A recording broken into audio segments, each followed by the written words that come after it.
Hello and welcome to this whiskey review channel. I'm Nathan, also known as the Whisky Speaker. If you're coming to check us out for the first time, then thank you for doing so. It is greatly appreciated.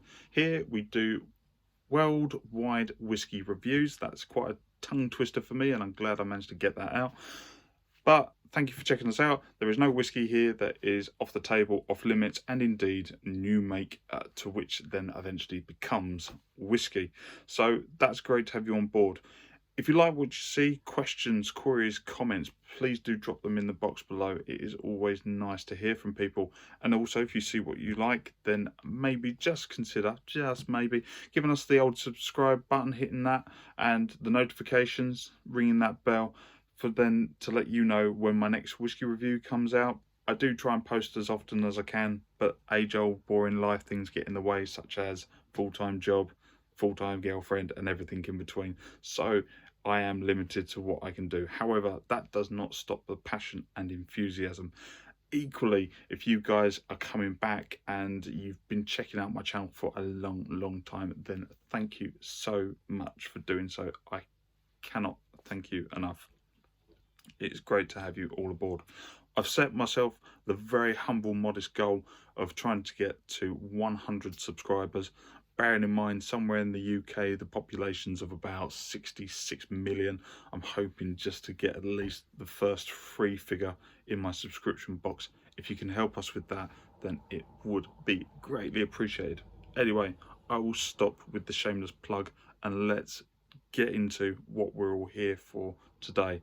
I'd like to give a massive shout out and say thank you to co-founders Paddy Fletcher and Ian Sterling from the Port of Leith Distillery. They set their adventure up in 2020. As we all know, something slightly went wrong in that year, and today we are still living with the consequences of the COVID-19 pandemic. However, happier times are now here and life is beginning to restore itself to a new normality. Fast forward to 2023 and an absolute staggering 131 foot, for those of us who like it a bit metric, that's about 40 meters of absolute towering engineer, will be, if you want, almost the equivalent of a lighthouse in the port of Leith, which from where the name of the distillery gains its identity, and from which, as a beacon, like a lighthouse, people will be drawn into. I like that synergy. So let's dive on in. I've got two choices to pick from here, and I'm gonna go for the yellow label, and then I will come on to this bad boy maybe some other time when I have time.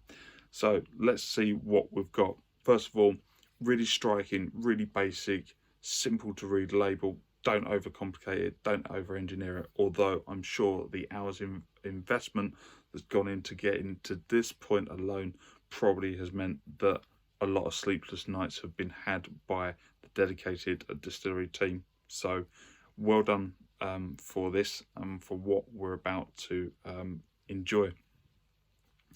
So this is all based in the suburbs from Edinburgh. As we know, Scotland's capital. It's the place you want to go if you're going to check out Scotland. Not just there, of course, the whole country is beautiful, but the culture and the heritage are rich, and in no less a place than the Port of Leith, where if you take a stroll down an unassuming street today, you will see vestiges of the grand Victorian empire of bonded warehouses and those buildings where the ghosts of whiskey past once hung the air of yeasts and brewing and wash and worts and maturation and everything into the air of that grand city. I'm getting slightly passionate and over enthusiastic, but I can't help myself because I think with this I'm going to be in for a big treat. I will, of course, drop a link in the box below for you guys to go and check out and see what you think of them, because I think their website's going to be able to describe their venture, the Port of Leith, better than what I can. But I think, obviously, with this bottle, if anything to go by, I think those who helped support them, you're going to be in for a real treat. But Edinburgh had lost its whisky heritage since about 1925, when the last active single malt whisky distillery closed. And then since then, people have been waiting a long old time to get back whisky in the capital, from which their national drink ales from. So, on the front of the label, as you can see here, there is a fantastic lot of data, which I am absolutely loving to pieces. Yeast strains BE256, yeast type. This is the Belgium on the other front here. This one's Norwegian yeast, just to give you an idea. 72 hours of fermentation. This thing's going to get damn fruity for that sort of time of maturation. Fermentation temperature, a very precise 30 degrees centigrade. And concerto, barley variety has been used. This is batch B2 from 2021. Oh, how we have come a long way. And if you look at this as well, there is the flavour profiling at the back. Gives you an idea. Hopefully the camera can pick that up slightly to give you an idea of what we are diving into. Interestingly enough, and I must applaud them as well for the transparency.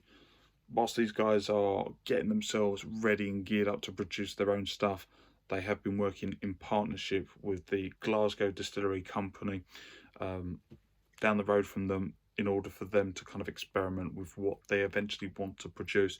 But I like the fact that they've put it on a bottle to actually tell you that this isn't necessarily their own stuff, but it's the ideas that they've played with in order to see what works for them going forward when they can produce their own new make in the Port of Leith Distillery. So let's dive on in, as my throat is going dry and I'm sure your heads are maybe starting to hurt. Let's do this. Colour wise, unsurprisingly, no maturation, so water is always a good start. On the nose,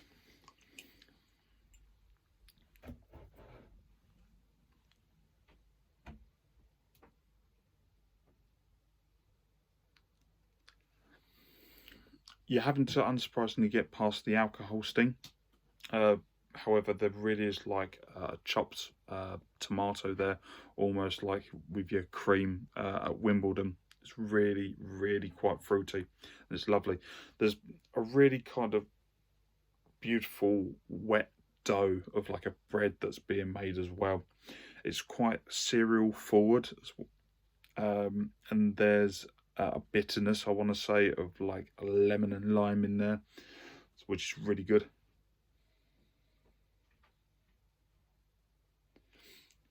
If you kind of really go for it as well,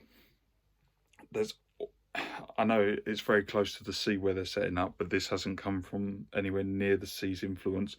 There's I want to say kind of almost like a saltiness. There's a little bit of kind of I want to say a brininess to it. I'm pretty sure, hopefully my senses are not playing tricks on me, but there's like salt in there, salt and lemon, the cut strawberry at the Wimbledon. You know, it's all going on. Really summery kind of drink, and I'm loving it. The main part of the body and palate.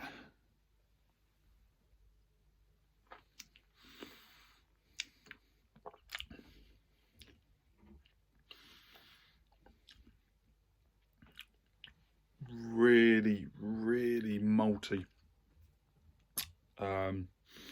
There's a really kind of strong cereal there, almost unsurprisingly. Well, no, sorry, I'm going to say surprisingly. There's a peppermint nature to it as well. Really quite, really exciting.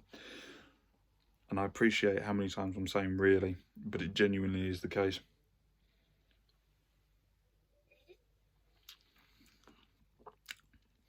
I want to say as well, in that main body part, there's like a honey cake as well. Absolutely like a fluffy, really spongy honey cake, which is absolutely fantastic. A rich digestive tea biscuit as well, just for good measure. On the finish,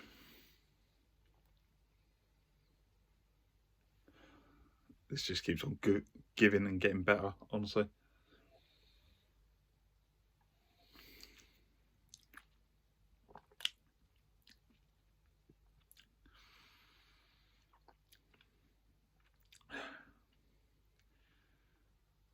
It calms down quite dramatically, and it's nice. The bees of honey, or the bee cake of honey cake, goes into, I'm going to say, more of a waxy texture. Great mouthfeel, great viscosity. Peeled grape in there. The maltiness of it, or the cereal I should say, remains truly astronomically sweet, and really forward on the end there.